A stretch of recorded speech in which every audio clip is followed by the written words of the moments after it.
Kung walang itatago, napakadali naman niya, magbigay ka na ng buhok mo dyan.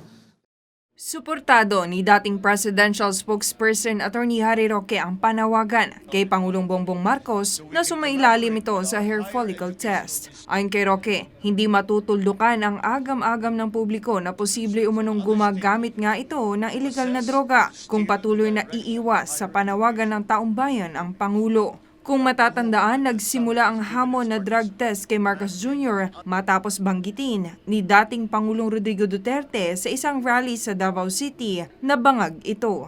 Mas tumindi naman ang panawagan matapos ilabas ng political vlogger na si Maharlika ang pre-operation report ng PIDEA noong 2012 kung saan kabilang sa target ang nooy senador na si BBM. Ani Roque, karapatan ng publiko na malaman kung nasa matino itong pag-iisip sa paggawa ng desisyon, lalo't pagdating sa pinag-aagawang teritoryo sa West Philippine Sea. Yun lang po talaga ang makakapagresolba ng issue nito sa whether or not siya'y gumagamit ng pinagbabawal na gamot. Pero for the record, he has never denied it.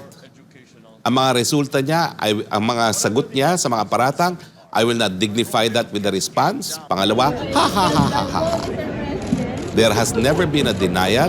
There has never been an admission. Bakit ganon?